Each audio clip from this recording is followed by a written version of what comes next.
Good evening, everyone. Hello and welcome to Inspire. I am your host, Shaw Hayes, and depending on which way you're looking, to the left of me is Kiana. She is our founder and the amazing production behind Inspire. We are so happy and excited to have with us today Chef Stephon.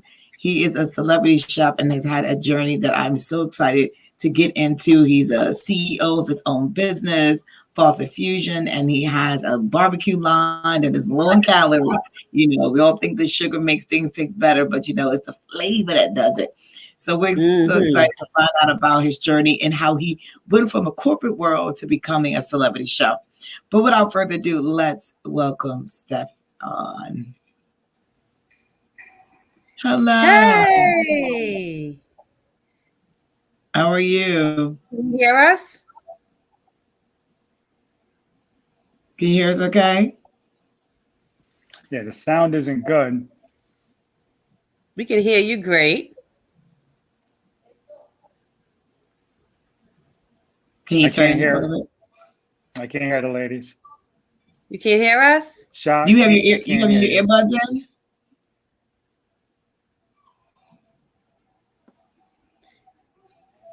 All right, so we're going to take you off.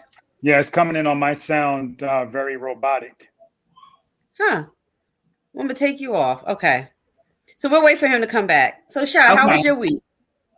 Well, my week has been good so far. I got to catch up with my good goods, 25 years. It's so funny because one of our former guests posted up not too long ago. If you have friends that you've known for over 20 years, raise a hand. And I was like, definitely got that.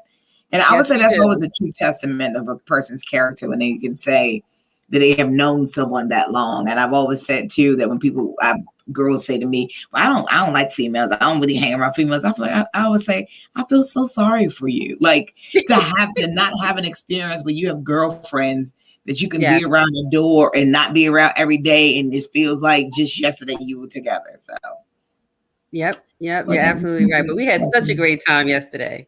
We did. We had a really good time, even through crack glasses. Yeah. Inside joke. So we're still waiting for Stephon to get his stuff together. But we're still gonna let's just keep talking. And once he gets his stuff.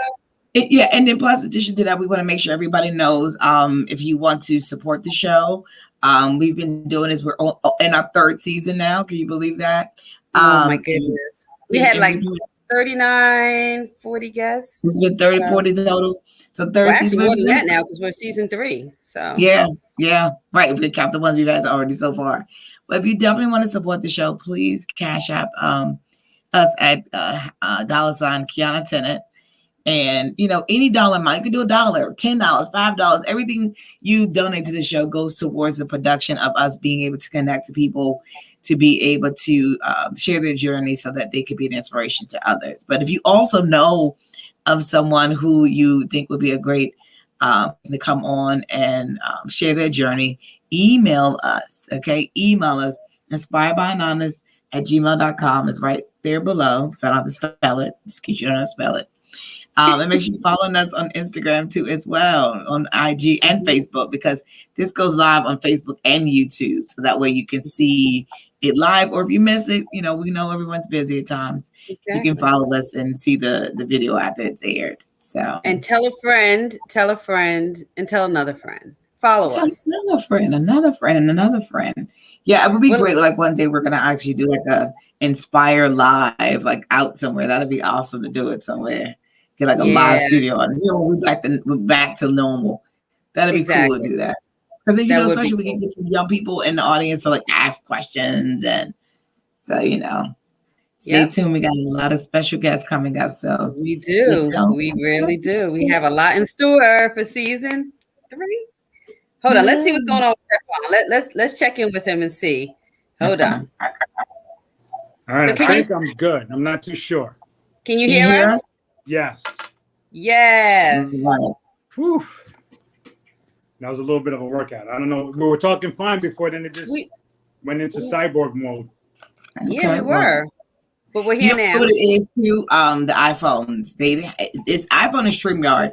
There's an update that have to happen in order for it to work okay. So that's why it's Gotcha. always suggested to use the laptop. But we are here now, and that's what's Let's most go. important.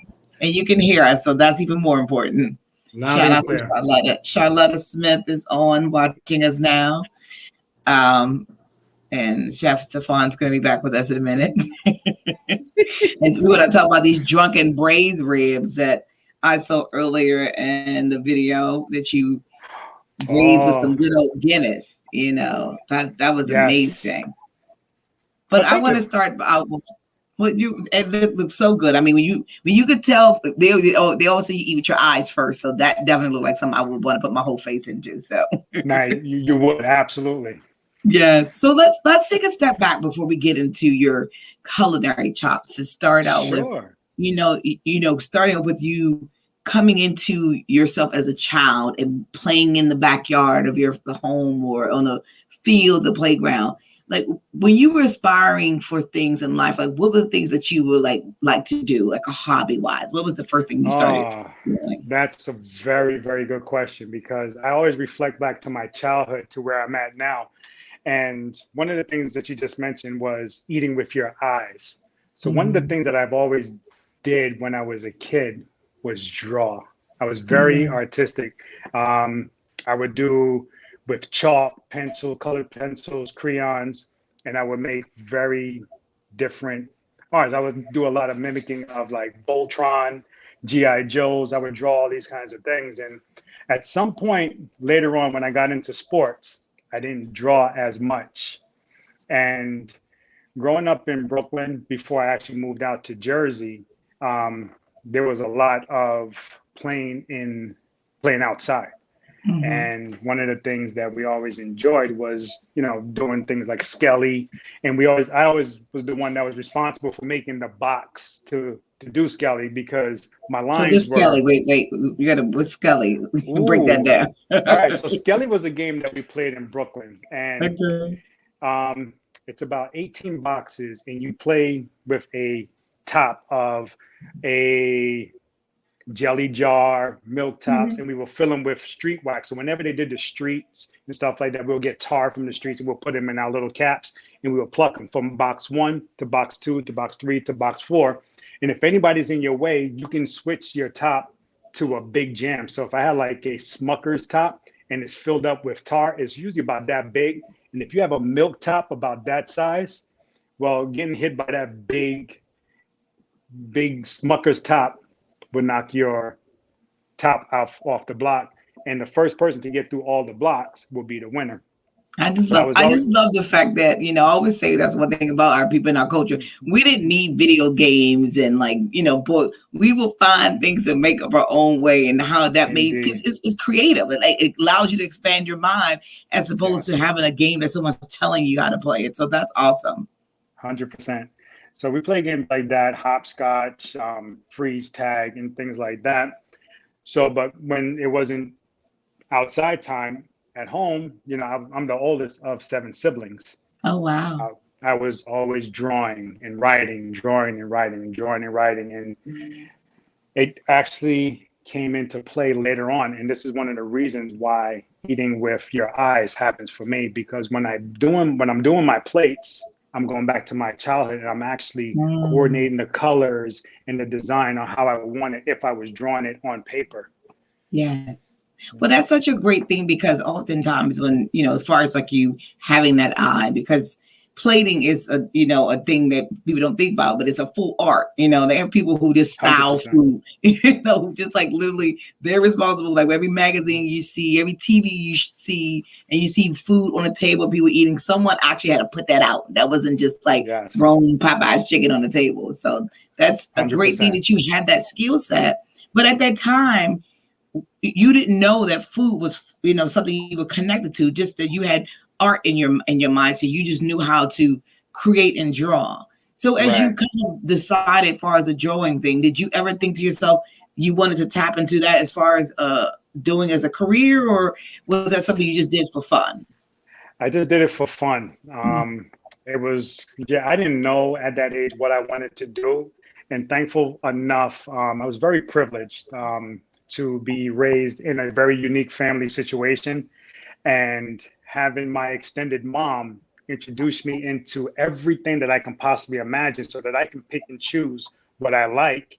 So then later on in life, you can see where these things will flourish and how it would help you to be who you are. And I had no idea when she had me, my mom in Jersey, she had me cutting up salads and stuff like that. When I did my first salad, I was lost. I was like, it was fun to me.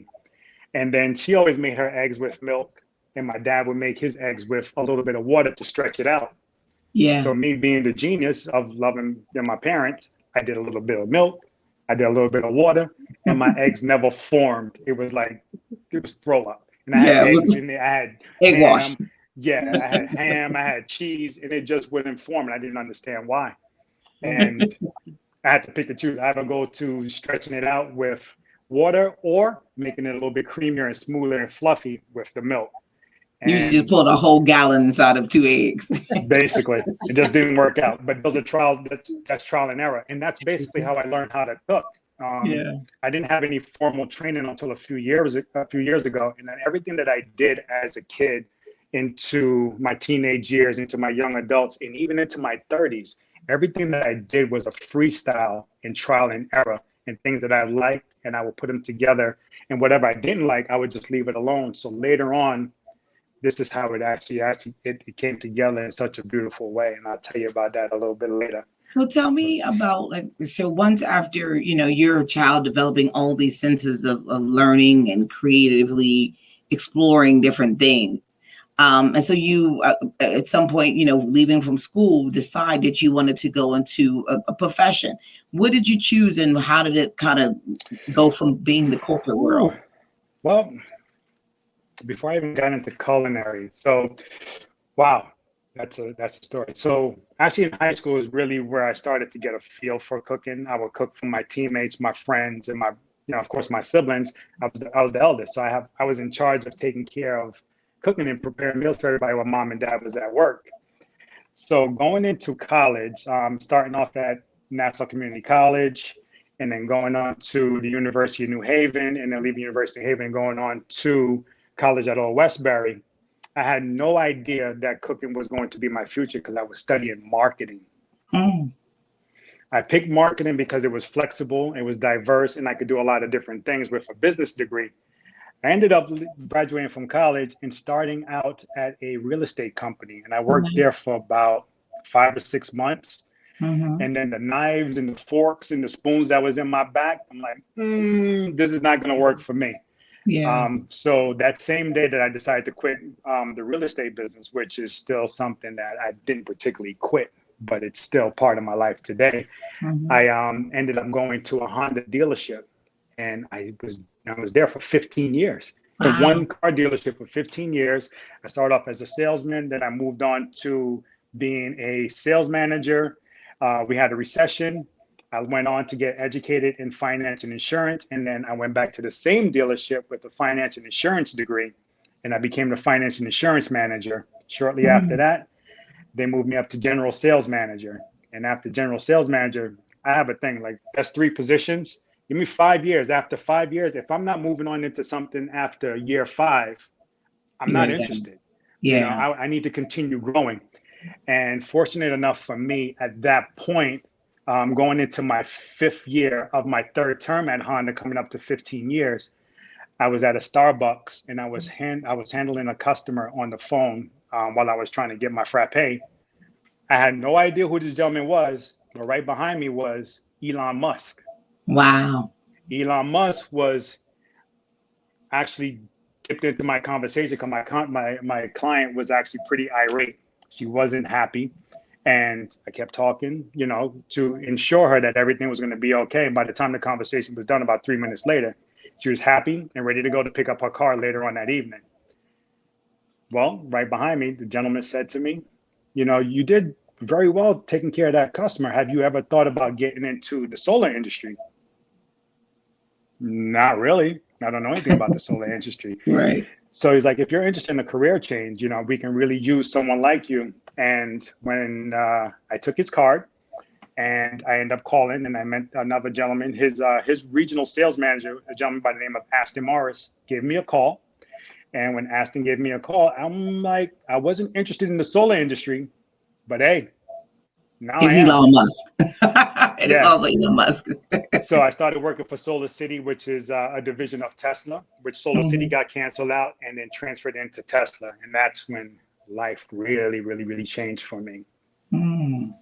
That's amazing. Just from literally standing inside of a coffee shop, having a Starbucks. conversation. That was so serendipitous to have that moment be that way because, Yeah. you know, what are the odds? What are the odds of something like that happening? So you get Very. into this industry that, you know, now that has taken you into different directions and now you're in the solar industry.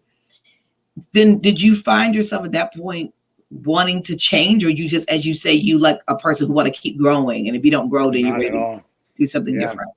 Very good question. Unfortunately, working with Solar City and Tesla, which was absolutely a dream job to have. Literally, I would take about 2, maybe 3 customers a day. I was able to work from home. And this is a lot of years before the pandemic.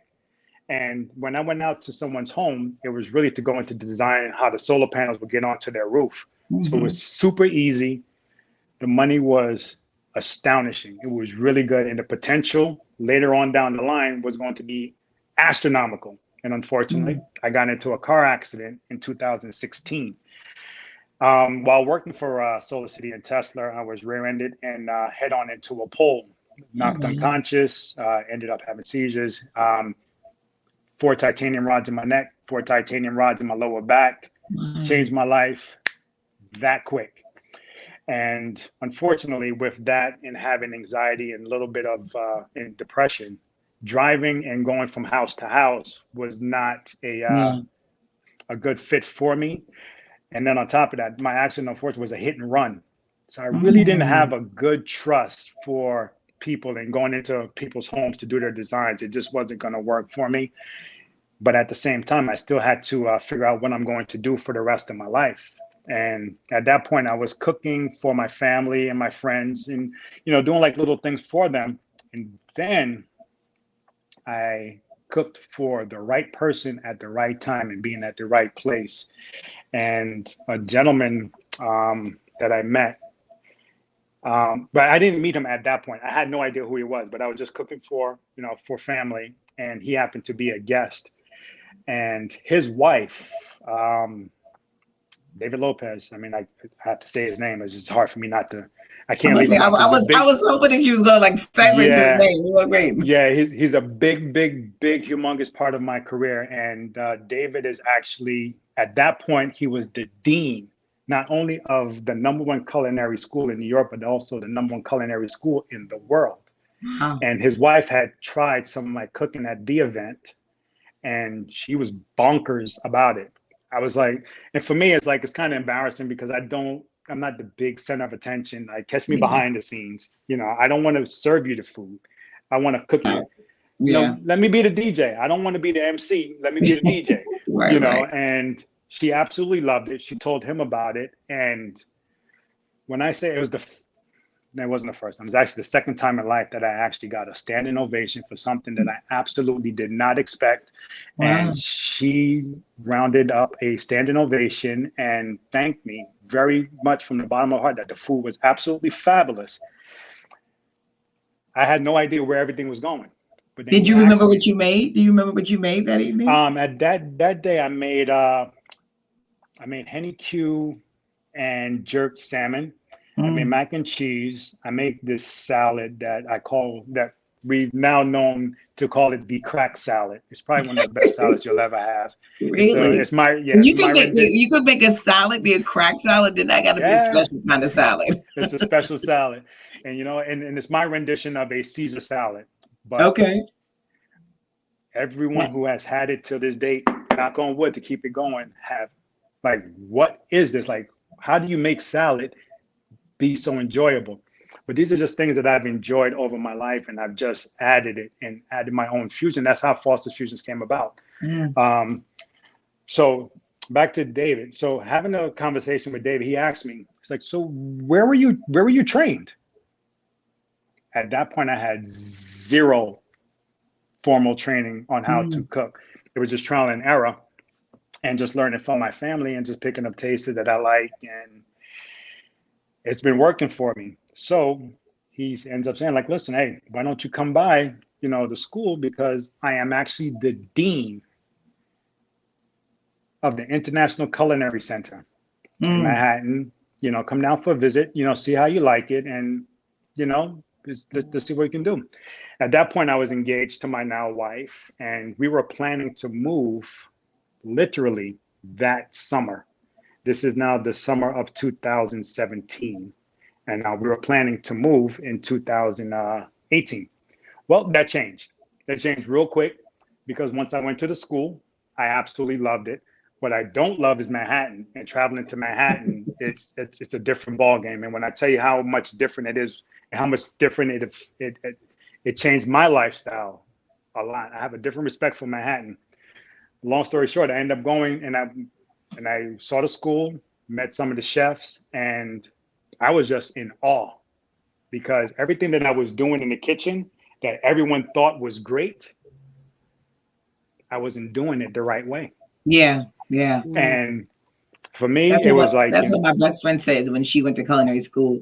She had a passion for cooking, and when she went, she realized that the technique, people can call themselves a chef, but the technique that you learn to be classically trained is 1,000% different than what your mama taught you in the kitchen. Wow, so. 100% accurate. So I go through the orientation, and I'm like, listen, I'm in. I'm very much interested. And then he was like, the price. I was like, woo. Right. Yeah.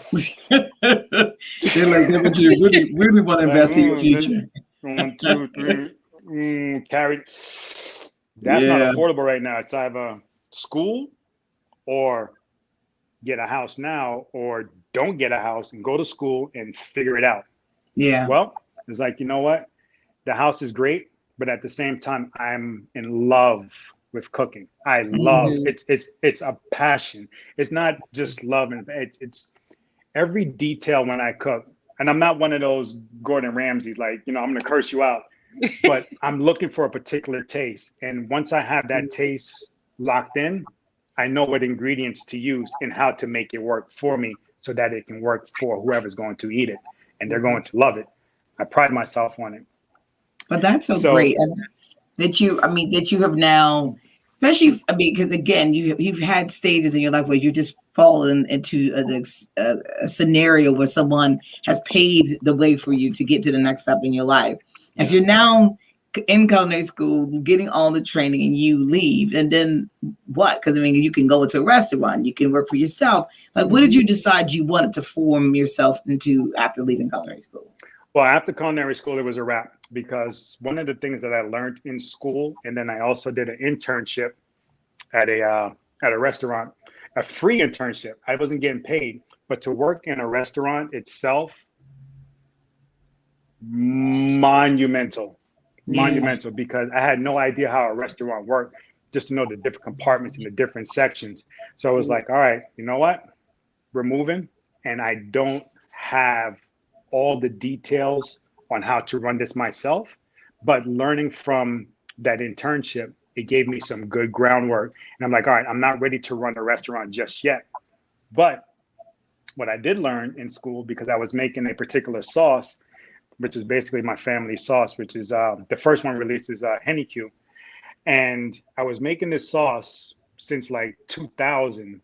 And fortunately, it started on the day the barbecue sauce was just so thick, and I hated it being so thick. And it's like, this is like custard. And it's like, I wanted it to be a little bit smoother. And if you add water, it's going to take it away. So then I add some beer. Yeah, the beer didn't work. That just tasted horrible to me. I added some orange juice. All right. Add a little pineapple juice. All right, it's a little bit thinner, but I don't want it to be an orange juice, pineapple juice, barbecue sauce. I need it to have a little bit more kick. Then I added some Hennessy to it. That was it. That did it. That did it. So until I got to culinary school, I was making this sauce for my friends and family religiously. Went to culinary school, and it's like, you know what? I learned how to use spices. I learned how to mix sauce and make sauce in the French culinary form. And French culinary sauce, it's just different. It's smooth. It's not thick, but it's not thin. It just coats. What you know about bechamel sauce? What you know about bechamel? Sean knows a little bit about everything. Let's go. I used to dab at cooking. I used to love it until I had to cook for kids, and after that, I was like, I don't love cooking as much as I used to. Yeah, Pandemic made me stop liking cooking. Really? Yes, I'm good for I about cook all the time.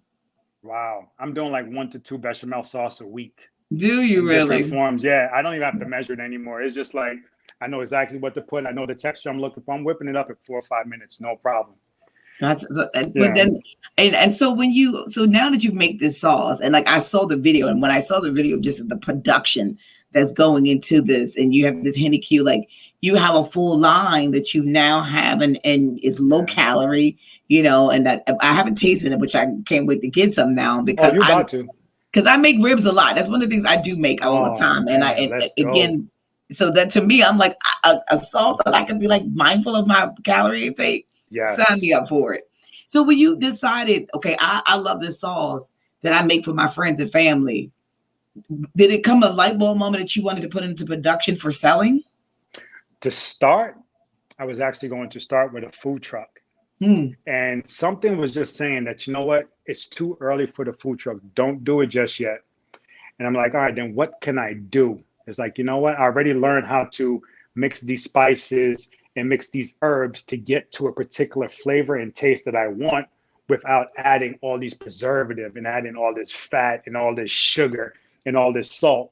I know how to work regular herbs and regular spices to create these flavors.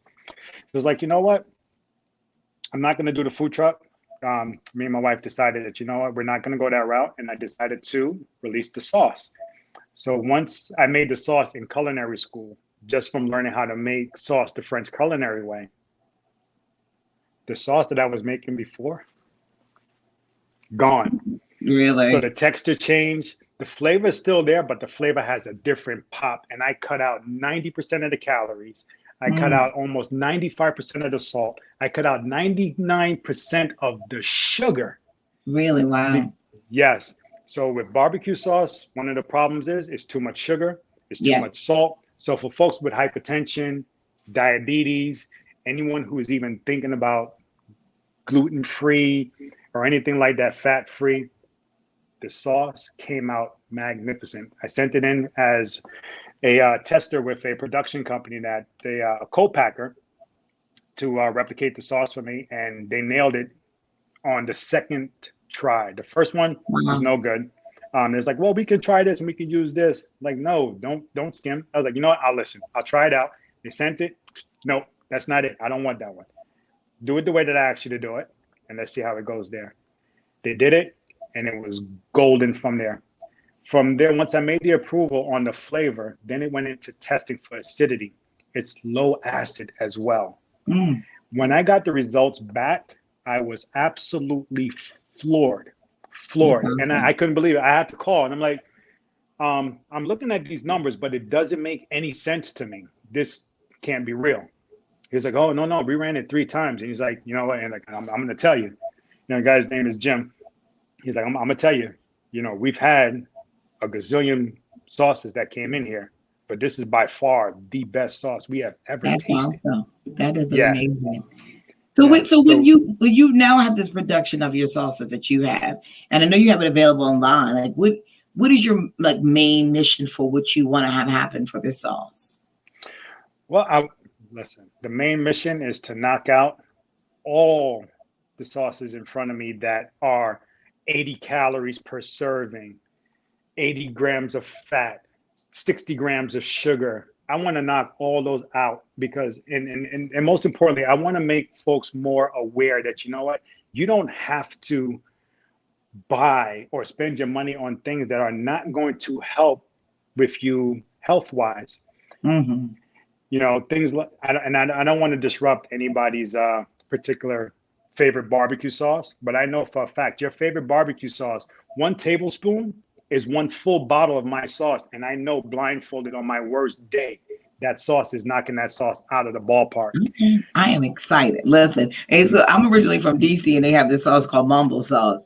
I'm gonna have to send you some of that. But it is like one of those things where like sauce is a big thing, and then you have it on your food, you have it on the side, and you have it dipping it into all certain things. So now that you have the sauce and you have it available online, and I think you posted up here that we can be purchased from your website at Foster Fusions. Yes. We can put that back up, and but people can actually purchase it and use it. But now that you have that, you're doing the business side of it, because that's not an easy thing to take on. Like, people sometimes just want to cook and that's it. And so how do you structure your cooking side of it? Because are you catering? Are you working in a restaurant? And then also doing the business side as far as selling the product? How do you structure your day out so that you're focusing on those things? Right. So on a day-to-day, right now, the restaurant is not a thing that I'm doing right now, but it looks like 2022, it looks like it's going to happen finally. I was looking at food trucks, but doing the sauce itself, it has grown on a level that I didn't expect. And it's all organic. I don't do any real marketing or any real advertising because, one, I'm a one-man show, and I don't particularly have a $15,000, $20,000 budget to advertise. Yeah. However, I went a different route, being that the sauce is more health influenced. It's low in carbs, so it's keto friendly. It's low in sugar, so it's good for folks with diabetic. It's low in salt, so if you have hypertension, it works for you. If you're on a more natural kick and you want gluten free, it's also gluten free. And then the best thing about everything coming together is that the sauce is all natural. There are no artificial ingredients whatsoever. It is 100% organic, all natural. So I went the route of talking to doctors. Okay. Yes. So, and the doctors have been my biggest promoters to one, like, because when they have those patients, listen, you got to cut back on your salt. Oh, you got to cut back on your sugar. And one of those things you might like is barbecue sauce. And if you get that call where you have to cut back on your sugar and your salt, guess what? I can name off the top 3 barbecue sauces that are now completely off of that client's list. But what can be substituted is Foster's Fusion's HennyQ barbecue sauce. Well, I never heard of it. Well, try it out. It's in their office, and they give it to their clients, and it's like, wait a minute. What is this? Like, this is absolutely amazing. Just sitting in a doctor's office with a chicken wing and some HennyQ barbecue. Yeah, and it's just almost embarrassing because it's like when folks are, when I get these accolades and I get these compliments about the sauce, I literally blush. I start to sweat. Because it's like now it's the focus. Like, oof, I'm nervous. But so there we go. I love it. Absolutely love it. And my mom eats it. My children absolutely love it. They put it on everything. And it's like when your children and your mom and your dad, your parents are eating what you produced, you're on to something good. So I do as far as your cooking, like who are some of your influences? Like who have influenced you along the way, from family to even those who are in the cooking world? Who have been some people that you've been? My mom. I have to, and my situation is very unique. That's a whole nother episode for something else. But I have 2 moms. I have my stepmom, Diana, who introduced me into the kitchen, and my biological mom, who is a phenomenal cook. She's not a chef. I wish she would go to culinary school, but my mom is absolutely dynamite in the kitchen. And she's been cooking and catering for many, many, many years. And even still to today, she's getting jobs that are like, she is bonkers in the kitchen. And wow. I keep telling her, like, Mom, if you go to culinary school, it's going to change everything. My baby sister, Ashley, who is also a chef, licensed certified chef, she went to culinary school first. And when she came out and she told me about culinary school, then that's when I got the opportunity with David. And it was just like divine intervention. It was just like, wow, this all just fell right into my lap. And it's like at the time I had to overcome so many obstacles because going to culinary school was not an easy thing for me. I started culinary school in November, the end of November in 2018. In the beginning of November of 2018, I had full-on fledged open back surgery where I had 4 titanium rods placed into my back. After the So accident. Wow. yes. So traveling from Queens to Manhattan was not an easy trip. And I have to, forever be indebted to my wife now, because she drove me into culinary school every day for about 2 months before I can actually take the train. And even at that point, it was tough. But even in school, I've met some great friends till this day that actually helped me through culinary school, because in my condition, I wasn't going to be able to make it. I was able to have a seat. And as a chef, you're on your feet all day long. Forget about it. Yeah. And I've had some classmates who absolutely catered to me in a way that I have never been catered to before. Get in my pots. I didn't have to bend. I didn't have to stretch. I had a seat all day in culinary school. So big shout out to International Culinary Center. I'm alumni. And, all my classmates that helped me out, because I am forever grateful, because without them, I definitely would not have made it through. But I had to have the surgery. I couldn't sleep. I was sleeping about an hour to 2 hours a day. Wow. And yeah, it was troubling, but I And got that's good through it. that you were able to keep pushing forward. I mean, when you look about adversities and people having to go through something like that, somebody would have thought to themselves, well, I can't do it. I got to stop. Like, what was inside of you that just told yourself that you had to keep pushing forward? Because even through all of that traveling and having to not be able to be in the condition to stand, what made you keep pushing forward? And you know what? Which is really crazy. It has nothing to do with cooking, but I bring that all the way back to my 8th grade football coach, Coach Finney. And Coach Finney, Coach Hunter, these are folks that coached me in football in Montclair. And one of the things that they taught me was perseverance. And you can push yourself past all kinds of things if you believe in yourself. If you don't believe that it can be done, it's not going to happen for you. But if you can envision it being done, it's already done for you. Now you have to go out there and capture it. And it's like, if you see your goal is 100 yards away, are you going to quit now? You have it right in front of you. How are you going to keep going? What's going to be your drive? What is your motivation? And for me, my motivation was also to make sure that I'm doing everything that I can to take care of my family. And that was my drive. So given those tools from my coaches playing football and my family as motivation, it was easy for me to do it. So I will overcome any obstacle. It doesn't matter what it is, whatever the target is or whatever the goal is, where that goal is, I'm going to set a checkpoint. What is the most important thing to me that's at that checkpoint? And that's going to be my goal. And that's going to be my drive to keep going forward every single day. And I'm never going to quit. That's a great thing to have. I mean, because it is one of those things that when things keep coming at you, it seems easy to just say, all right, let me stop. But you have that mantra inside of you that's allowing you to keep pressing forward and having the fortitude to say, no, I won't give up because I have a goal set for me. And that's probably why you had so many successes in other areas, because you knew in your mind you had set up for yourself, these are the things I wanted to do for myself. So let me achieve this by doing X, Y, and Z before I get to that. So when you think about like the goals of your life, like what are some of the, I guess, things that you want to see happen for yourself in your career now?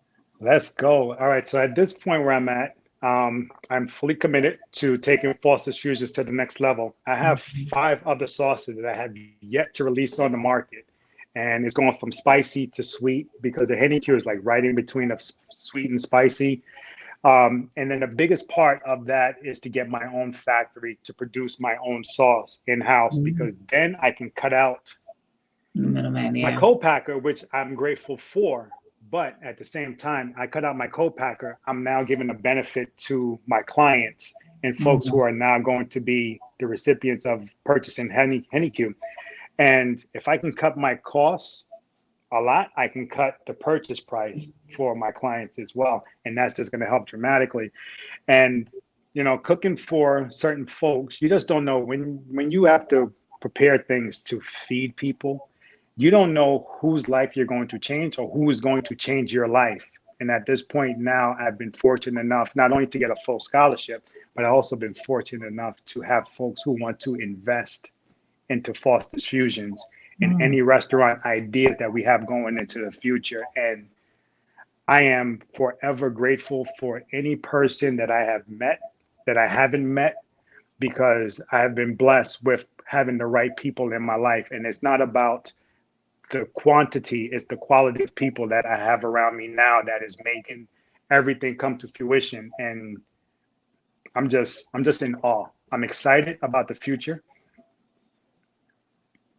So no, I was just going to let you finish, but I was just going to ask you about the distribution portion of your business in terms of, you selling it online. Has it ever been the goal to get in stores and present into a store? Yes. And I've done the legwork, and I'm not knocking any store for what they do, but the price point on where they want to purchase the sauce and still sell it at the price point where I'm at, the middleman is now turning into me. I'm not the middleman. I'm the forefront. I'm the creator, and I'm not going to be a middleman for my product. I believe in my product, and you're going to pay me what I feel my product is worth. And it's not only just what it's worth, it's more so that this is what it costs me. And I'm not going to take 5 cents from your retail store just to be on your shelf. It doesn't make any sense to me. I have a very unique product, and I've been vetted by American Royal. American Royal has the biggest barbecue contest every year for the best barbecue sauce on the planet. And my low calorie, low sodium, low sugar, gluten-free, all natural sauce that when you say to me, oh, it might not have any taste. Well, it finished 23rd globally as the best tasting sauce on the planet. This is not my stats. This is their stats. They tried it, and going through the rankings of over 700 different barbecue sauces, I'm fortunate enough to finish 23rd. And let me ask you this question, just kind of playing both sides of this, because I know another friend of mine said they had an opportunity to present their product at a major retailer, and they backed away too because of the fact that the money wasn't right. But on the other side, I was thinking, well, isn't that part of being able to position yourself as far as marketing? Because now you're able to have eyeballs on your product that wouldn't maybe not necessarily know about it. So does that position not excite you about that opportunity versus saying, I got to make the money first? No, for me, it's not the money. I want to grow organically, and I want folks to not only buy it today, but I also want it to be a part of their lifestyle. And I don't want you to just buy it one time and be done. I want you to know what you're buying, what is going to benefit for you. Not only is it going to give you the flavor and be healthy for you, but I also want you to come back next week, next month, 6 months from now. And when you're having your family barbecues, your family get-togethers, I want to be that sauce that you think about. Like, you know what? I could put this sauce on it, and it's going to make everything taste great. You put it on your French fries, put it on your vegetables, put it on your pasta, put it on your proteins, and you'll be wowed by how complementary it is to everything. So moving forward into the future, that's my idea of where I would want to be. So being in the retail stores is great. You have a lot of eyes on your product, but at the same time, I have my own worth. I know what it takes to be a French culinary chef. I know how much work you have to put in, how much dedication you have to put in, and the things that you learn. So I know for a fact when you have other companies who are putting a sauce in a bottle, well, they just put a sauce in a bottle. There's no love in that. And everything that I produce and everything that I share with anybody that comes from my hand, it comes from love, and it's organic and it's real, and you're going to love what you are having. And not for nothing, we should also be supporting Black businesses too. So that's definitely, the taste is important too, but let's also make sure we're supporting and putting our dollars back into the community as well. 100%. So now that you have this, like I said, the business side of it, and now we know about the sauce part, the cooking part, like when you are, because you say you're not going to do the food truck or the restaurant right now, the food truck is going to come. And then the catering portion, I'm assuming people call you up and say, hey, can you cater events? How do you get your clientele? Like, how does that come about? It's all 100% referrals. It's all referrals. And to me, that's the biggest compliment that you can ever give me. It doesn't matter if you're having a wedding, if you're having a bar mitzvah, if you're having a private dinner for just two, for you to think of me or to be referred to me, I'm going to give you everything that I have to offer as if I'm preparing it for my own family. And if you look at my pictures on my IG and stuff like that, 99% of those meals are meals that I prepare for my family. Oh, wow. Listen, I need to be invited to the next family barbecue. Listen, you tell me when we'll make it happen. Look, summer's not over. I'm trying to come over. But let me just ask you a question about like if someone is looking, because I know there are people I know who talk about getting into culinary and wanting to go to school, or just learning on their own. What advice would you give them in terms of like deciding to either go to school or not? Because I know you said that it's the financial commitment could be a lot for someone. What advice would you give them as far as starting out and wanting to get their foot into that? Well, you have to look at your day to day. If you are a person who loves to be in the kitchen, you literally have to love being in the kitchen. For me, if you don't love being in the kitchen and you have to be in the kitchen all day, it can be torturous because you're on your feet all day, and working in a hot kitchen with the ventilation is not cool air because there's cookers going on here, deep fryer over there, the ovens over there, and you have all these different sections. You have to want to be in it. And if you don't want to be in it, it's going to drive you crazy. It's not an easy field to be in. So if you love cooking, you know what? Say less. Get yourself into culinary school. If you just like it and you do it just to survive, being in the kitchen and being in the culinary business is not going to be for you, because you can put on 10,000 steps a day. Yes. As a chef, literally just walking around in a box, just from station to station, and a 20 by 20 room, and you're bumping shoulders with everybody in the kitchen, and it's a lot. But if you have a passion, if you feel that you love cooking, your cooking will never, ever be the same. You go to culinary school, it's going to change your life. And when you feed people, they are going to feel the experience that you got from culinary school, and they're going to love you even more. So when they're thinking about whatever they want to do in the future and they need someone to cook for them, they're going to call you up, because it's not a technique. You can go onto YouTube and try to learn how to do this recipe and learn how to do that. But if you don't know how to whip that bechamel sauce at that particular time, when to whip it, it's not going to come out the same. If you don't take out those little chunks early and keep that formula going smooth all the way through, it's not going to be the same. So once you learn the hand techniques and the folding techniques and how to add certain spices at certain times, because you can add one spice a second too late and it'll destroy your meal. Yeah. And that's so true, because, just people not knowing, like temperatures of things and how to like prepare certain things, like that matters. Like, you could go somewhere and say you want a certain thing prepared a certain way. If the person doesn't have the training, and I can always tell, because I could go to a restaurant and ask for a steak medium rare and they come back basically well done. It was like, we could tell who's back there in the kitchen. Yeah, that's a problem. Don't ask me for medium rare. I'm going to give you medium rare. But even things like that, if you're cooking something to medium rare, you have to, things that you learn in culinary school, you can cook it to medium rare and check your temperature at home. And guess what? You cooked it to medium rare, but by the time you let that steak settle for 4 or 5 minutes, it's still cooking. It's still cooking. You're on a residual cook. Now you have, so now you have medium rare to now rare or well done. Yeah. So if you're going to always tell people cooking seafood, like it always like one of those things where I was like seafood don't need to be like cooked for hours, and it always kills me. Like, why are you doing this to it? 15 minutes max. Yes. Oh, I hate that. I can't stand that. Don't give me a piece of crab and it's like boing, boing, boing. No. Yeah, I want it to snap.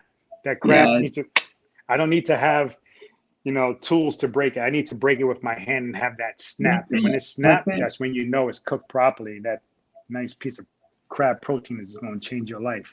So tell me, I guess, because I know you probably can't name one like your children, but tell me your top 3 favorite dishes to bake. Oh, well, we're going to have to start with the salmon lasagna. Oh, okay. The salmon lasagna is absolutely disrespectful. And then I added another lasagna, which is now the crab and lobster roll lasagna. Okay. I love the fact of something being disrespectful as a food item, though. I love that. Yeah. And then, of course, the HennyQ wings are by far my favorite snack to have. It's so crispy. Yes. And Mama Merva, she's Mama Merva to me, said the sauce is so good. I personally tried it before. It has a great flavor and taste and can be added to most dishes. Exceptionally awesome on fish meals. All right. Let's go. So that's a great testament to your sauce. And like I said, excited to try it. And I wanted to, just, I know you have given your advice about just, getting into culinary, but if you're overall, like in terms of career and perseverance, what would you say to someone, in terms of just figure it out? Like, because a lot of times I find that people who've gotten in culinary school even did it to just get a job, or it became a passion, and then later on they figured it out. In terms of just getting started, what would you tell someone? Well, I would tell you, you have to identify what it is that you want to do for yourself. I wasn't introduced into culinary school until I was in my 40s. I had no idea that I would learn so much in culinary school. If you have any kind of passion, put yourself around people who are in the industry and see if, and make friends with them and see if that's something that you want to do before getting into it. Because I spent over $100,000 on education and marketing. And, again, I have a master's in marketing, but I haven't used my master's like ever. And I just finished paying off my student loans like 2 years ago. So it was like, but wait a minute, you can't say you're not using your marketing, because you are marketing your product. So you might not think you're using it, but you are using I guess. it. Yeah, you are. I guess. But the way that the levels of marketing today is not what I learned back in 94 to 2000. It's totally different game changer. Yeah, it is. And there's certain principles that you'll always hold on to. And same thing with culinary. You learn certain techniques, but 5 years from now, 15, 20 years down the line, you know what? Someone may come up with a different way on how to fold a hot cake or a pancake or something like that makes it come out all thick and fluffy. You just don't know, so you have to be open to always learning, and don't stop yourself from learning everything that you possibly can. And if this is the field that you want to go, it doesn't matter what field you want to go in. You have to identify if it's a passion for you. Because once you find that it's a passion and you love what you're doing, you will never have to work a day in your life, because you're just doing what you love to do. And if you like to do graffiti and you get to do graffiti all day, guess what? You're in love. It's not work to you. You can do it for 10, 15, 20, 30 hours in a row if you want, because you love doing it. And whatever you're going to do for a living, just make sure you love what you do. Culinary arts is not for everybody. Yeah. But guess what? Construction work isn't for everybody. I can't go out there and hit anybody's jackhammer. Forget about it. I'll be done on the first jack. I'm knocking out my titanium rods out of my neck. So it'll never work. We have another question from Rachel. Do you go to food shows to promote your sauce? Well, that's actually a very, very good question. And it's something as recent as last weekend. Me and the missus, we went to the Atlanta Wine and Food Festival. And not only did I make connects there, I actually used their products and traded my products. So, yes, absolutely, I do. I have to be in the field, and I want to learn everything about anybody. And anytime I could put a bottle in your hand and you can try it and you can give it to a friend or your neighbor, or you try a sample of it, and I get a text or a call and it's like, hey, you know what? Your website is, I don't know if it's working. And I send them the link. It's like, all right, well, they get it. And then they make an order. And then it's like, wow, you just ordered 12 bottles. Well, what 12 bottles? Well, I'm going to give it out to my friends and family for Christmas or Thanksgiving. That's awesome. Give That's back. A good idea. Yeah. So, by the way, I just want to say one thing. Your Aunt Rachel says she's proud of you. Auntie, I'm more proud of you. Thank you, because you are actually part of my growth, too. One thing I forgot about that 1985 Honda Accord that you had. Well, Mom had the hatchback and you had the 4-door. And you were running around and just, taking me and my brothers out to ride our bikes and out to the ponds, into the lakes, and introducing us into different things. I love Aunt Rachel. She's very, very, very, very special to me. And I was just literally talking to Jason and our new grandbaby that's in the family now. Aunt Rachel, you're a grandma. And it's just seeing the growth of everybody just makes me feel great. And to make my auntie, who was part of me growing and the person that I am, I'm glad that you're watching, and I love you and I miss you and I can't wait to see you. And thank you so much. And speaking of, I was thinking about the question about promoting your shows or food shows. Your products of food shows. Have you ever thought about going on to any of the shows that are on the Food Network shows? Yes. So in 2020, actually, right before the pandemic happened, I was actually this on the stage to be the next in line for Top Shelf for Top Chef. Wow. And when the pandemic happened, they stopped production, and I got put on the back burner. But it's also I'm still getting emails, and we're still touching bases. So it's not something that's not going to ever happen. I'm not ruling it out, but I'm definitely in the ballpark of definitely trying to get it done. So we can make it happen. Food Network. I've been there to visit the studios and being behind the scenes. It's a whole different. Whatever you see on TV is not what you see on TV, because what's going Yeah. on back there, it Mhm. is. It's not that it's chaos, but for me, a person who's always been shy, to have 1, 2, 3, 4, 5, and then this camera coming from this angle, it's a lot of cameras and a lot of heat coming from different angles, and you have to be sharp to be Yeah. on these shows, because unfortunately, I forget the name of the position that I was in, but basically there's 3 chefs, and there's also a 4th and a 5th chef behind. Because what happens, unfortunately, what they explained to me, when these cameras come on, these folks get excited, they get nervous. Sometimes these chefs are cutting off fingers, they're getting injuries, and they can't continue the show. And then before they actually put you on the show, they let you watch from the sidelines, basically to see what you're getting into, to prepare you for it. So they just don't throw you into the fire. Mm. They let you see what's going on before they get you actually on camera. And if anybody gets hurt, you got to be ready to just jump right in. And when my opportunity came where I was on the sideline to be that guy to jump right in, well, COVID came around, and that's where we are still to this day. And I'm It's looking gonna forward to happen. the future. I Yeah, can see you on it, absolutely. because I think who's this Eon said we need to see you on Chopped, and I definitely think because of your demeanor, your calmness, it's going to be the difference between you being a show like that, because you got people who want to be loud and boisterous, and I feel like Yeah. you can definitely excel on something like that. But Well, thank you. we wish you so much, good faith. I don't believe in luck, because I feel like your life has been paved with angels who've been guiding you along the way. And I know there's going to be so much success. And we're going to be like, Thank Chef you. Stephon was on our show, and I had some barbecue sauce I Thank was you. eating. So we are so excited about your journey and everything that you have in store for you in the future. And that we can't wait to see your dishes. Like I said, I was literally scrolling through your Instagram, like, ooh, this braised. Oh, and look at this one.